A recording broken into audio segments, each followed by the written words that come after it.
angkat kepala, pejamkan mata sejenak. Bapa, pagi yang cerah yang Kau berikan dari hidup kami, lewat perpanjang umur yang Kau berikan, patut kami berterima kasih kepada Engkau yang Kau pelihara kami, keluarga kami. Maka sebelum kami mengadakan aktivitas lain, kami mengadakan mesbah keluarga, mesbah pribadi, kami naikkan pujian penyembahan, kami rindu mendengarkan renungan firman-Mu, kami juga menaikkan doa syafaat. Roh Kudus menguasai hati dan pikiran kami, sehingga berkat renungan firman menjadi berkat buat kami. Haleluya. Amin. Shalom. Pagi, mari sama-sama kita akan membuka Lukas pasal 19. Lukas pasal 19 ayat 11 sampai ayat 27. Lukas pasal 19 ayat 11 sampai 27. Perumpamaan tentang uang mina. Untuk mereka yang mendengarkan dia, di situ Yesus melanjutkan perkataannya dengan suatu perumpamaan, sebab ia sudah dekat Yerusalem. Dan mereka menyangka bahwa pekerjaan Allah akan segera kelihatan. Maka Yesus berkata, ada seorang bangsawan berangkat ke sebuah negeri yang jauh dinobatkan menjadi raja di situ. Dan setelah itu baru kembali, ia memanggil 10 orang hambanya dan memberikan 10 mina kepada mereka, katanya, pakailah ini untuk berdagang sampai aku datang kembali.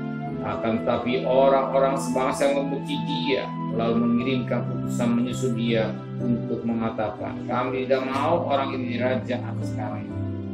Dan terjadilah ketika ia kembali setelah ia nobatkan menjadi raja, ia menyuruh memanggil hamba-hambanya yang telah diberikan uang mina itu untuk mengetahui berapa hasil dagang mereka masing-masing. Orang yang pertama datang dan berkata, Tuan, mina Tuhan yang satu ini telah menghasilkan 10 mina, katanya kepada orang itu, baik sekali perbuatanmu, hei hamba yang baik, engkau telah setia dalam perkara kecil, karena itu terimalah kekuasaan atas 10 kota. Datanglah yang kedua dan berkata, Tuan, mina Tuhan telah menghasilkan 5 mina, katanya kepada orang itu, dan engkau kuasai 5 kota. Dan hamba yang ketiga datang dan berkata, Tuan, inilah mina Tuhan, aku telah menyimpannya dalam sapu tangan, sebab aku takut akan Tuhan, karena Tuhan adalah manusia yang kejam, keras. Tuhan mengambil apa yang tidak perlu Tuhan taruh, dan Tuhan menuai apa yang tidak Tuhan tuai.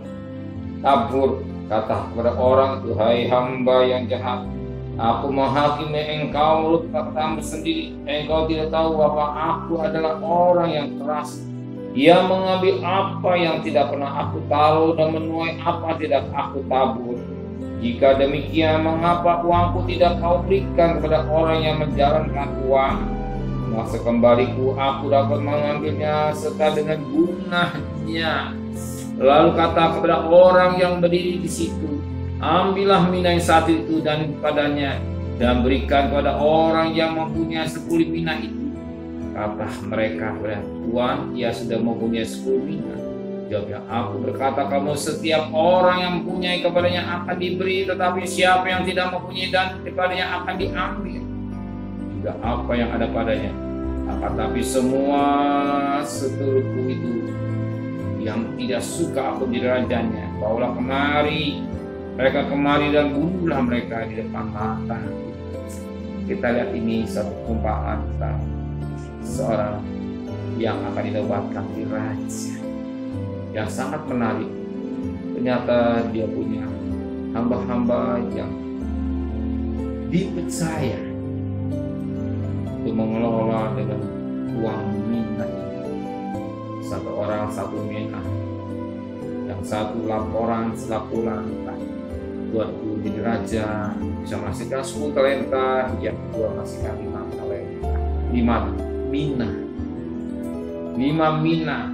Tapi yang satu ini ternyata dia tidak mau membangkang dengan alasan-alasan seperti tepat dan benar.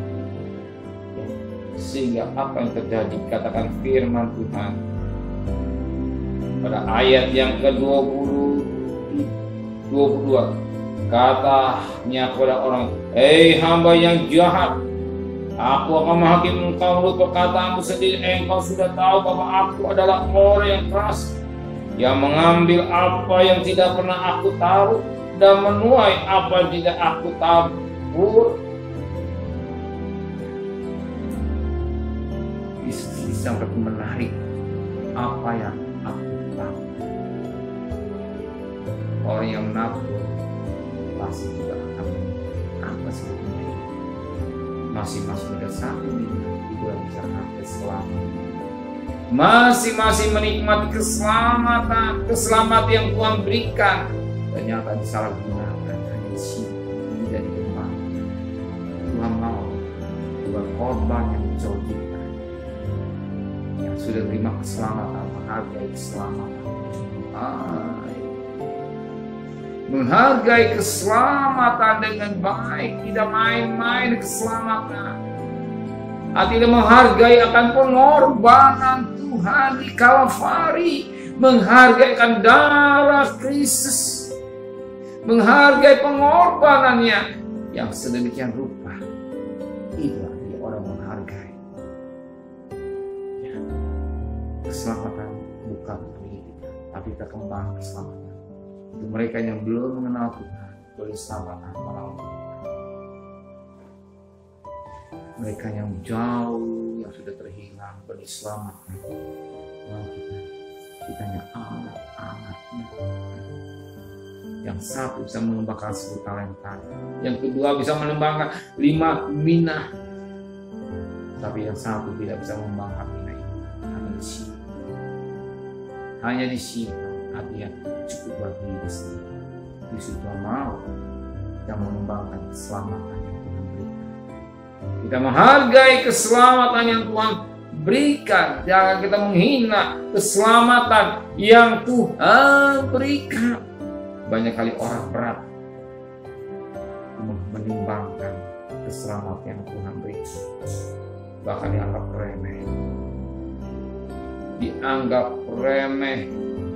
Dianggap tidak berarti apa-apa, tetapi yang Tuhan mau kembangkan keselamatan itu dengan baik. Ya, keselamatan itu dengan baik, sebagaimana firman Tuhan.